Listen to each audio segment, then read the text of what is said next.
Can't see me? Well, that's understandable, because right now I am demonstrating no ordinary camouflage technique, but the very one that I personally taught to that very special forces unit. Yeah, exactly. I am the teacher of teachers. When I hide, even a thermal imager can't see me at all. And this is a special movement technique for hunting bears. My name is Super Bushcrafter. I'm 28 years old, and for the last 44 years I have been teaching people survival in the wild. And yeah, math is not a core survival skill. Hey, Super Bushcrafter, suck that gut in. It's sticking out. Everyone can see it. Man, what are you starting for? We agreed you wouldn't do this. I just started filming, and you have already killed the whole vibe. I told you to suck in your gut, didn't I? If you simply can't manage, then at least turn to the side so it's not quite as noticeable, darling. Okay, Mom. You may ask, why are you holding an axe and a knife? No, it's not for self-defense. I always walk around the forest like this. Because at any moment, as a true bushcrafter, I am ready to chop down a tree, carve a spoon and build a shelter. And today I am going to teach you how to build a shelter like real pros do. I decided to do this the smart way. So I watched every single video on YouTube about this topic. Of course, I paid attention to the top bloggers to understand their level of competence. And you know what? No surprise here. They are not even close to Super Bushcrafter. So, I am in the forest and I need to build a shelter. It's drizzling right now. And just so no one gets the idea that this video is fake, I'm gonna shake this tree like that. So everyone can see it's genuinely wet here. As a professional and an expert, I'll tell you this. First things first, we need to find building materials. Here is a small tree right behind me. I think this is exactly what we need. I'm gonna start chopping down this tree with my tactical axe right now. Since I've got a special chopping technique, I figure it will take me no more than 5 minutes. Really now? What exactly do you think you're about to do? What is it now, Mom? Can't you see I'm filming a video here? Stop with the comments. I want to chop down this tree. Honestly, darling, that tree is twice as thick as you are. You'll never chop it down with your little toy hatchet. Who do you think you're trying to fool? People believe all sorts of survival hacks anyway. They will believe me too. Now, don't interrupt. So, like I said, I'm gonna use a secret tree chopping technique. That's why this tree will only take me about 5 minutes. To keep the video short and sweet, I cut out the part where I chopped the tree.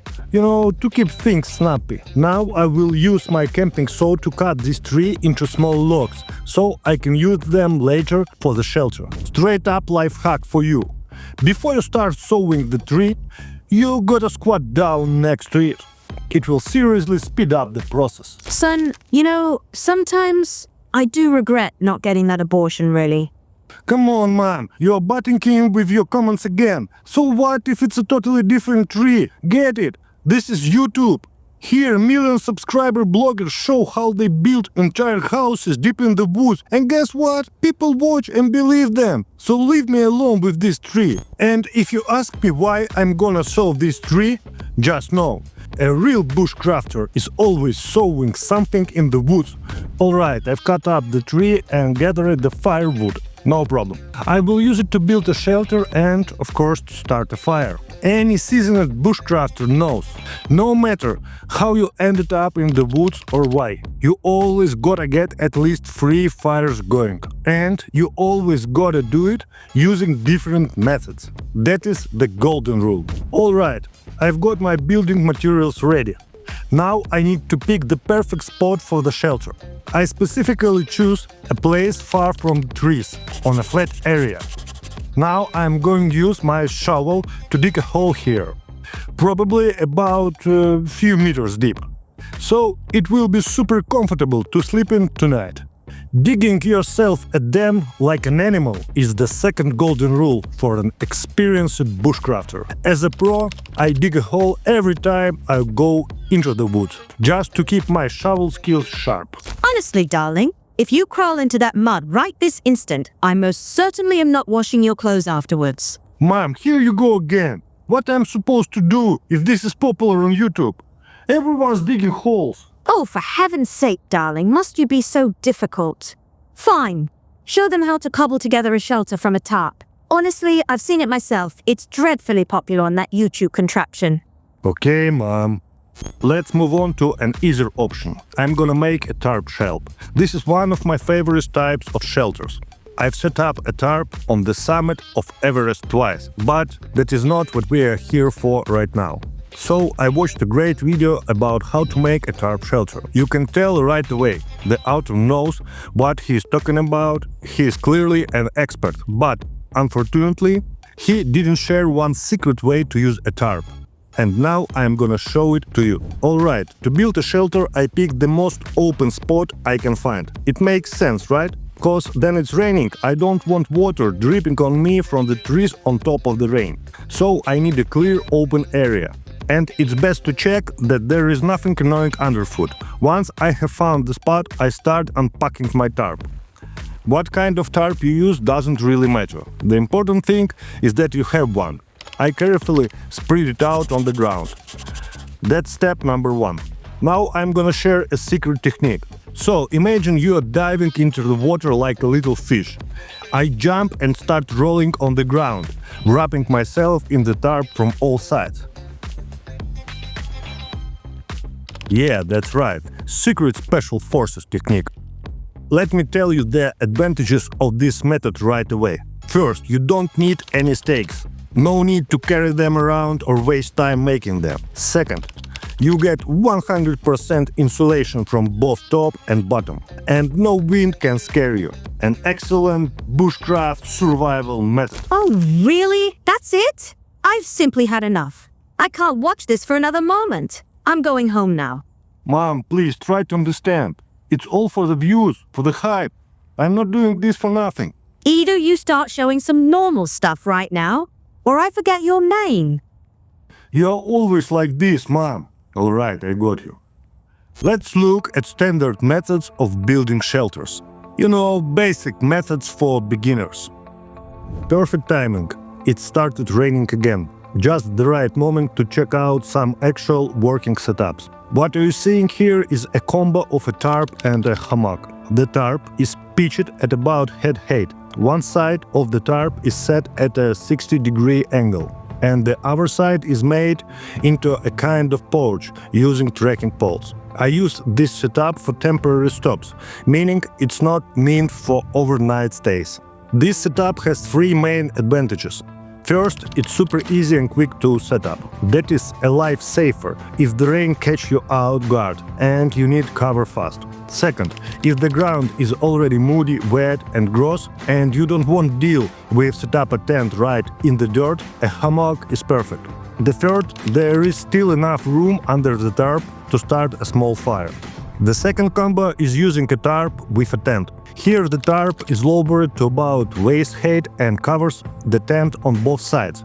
This option gives you maximum protection from wind and rain. It's that you use, then the weather has really taken a turn for the worse. Here we get double protection from the rain, because first the setup tarp protects us, and then the actual tent protects us. Plus again, there is some space left under the tarp to stash your gear next to the tent if you need to. Now let me explain why I am totally against shelters made of sticks, branches, rocks and that kind of nonsense. If you find yourself in the woods needing to build a shelter out of branches and sticks, it's for one of 3 reasons. First, you didn't prepare for the trip, meaning you didn't bring proper shelter with you, which you know is kinda weird and raises some questions. Second, you are in a real emergency situation. You actually need to survive. Then the big question is building a shelter your number 1 priority? It all depends on the weather conditions, whether you can start a fire, how far away people and help are. There are a lot of possible scenarios here. I'll cover that in a separate video. And third, which is the most likely? You are filming a video for YouTube to get as many views as possible, turn on monetization and make some money. No hunter, professional hiker or rescue would go into the woods into the wild without the necessary gear to make a proper shelter. I'm begging you, don't believe those YouTube videos about life hacks, survival method, tips and all that. 99% of that content is just idiocy. Scenarios like it's minus 20 degrees outside, I am in the woods, I have absolutely no gear with me, and now I am gonna survive. That's just nonsense, you understand? Pure nonsense. Why the hell would you even go into the woods in winter without gear? Who are these videos even for? Some dude shows how he is surviving in the forest. People watch these kind of videos and think, yeah, we will survive like that too. No, you can't. You will literally die. This isn't a joke, a game or a movie. In real life, without gear in the wild, you will freeze and die. And that's the truth. This is the only reason I even run my YouTube channel. Yeah, my English isn't the best, my camera and equipment are not the greatest, and my editing skills, hooks and thumbnails are not the best. But my main goal is to show people the truth about what is actually like in the woods, in the wild. To do that, I have to come up with jokes and humor just to get attention. Fine, let someone thinks I look like an idiot or I am doing stupid things. What is important is different. If my videos save a life or teach something that actually works in the woods to even one person, if it helps even one person, that means I am not doing this for nothing. Remember, nature doesn't give second chances. So, Jumbo Brothers, see you.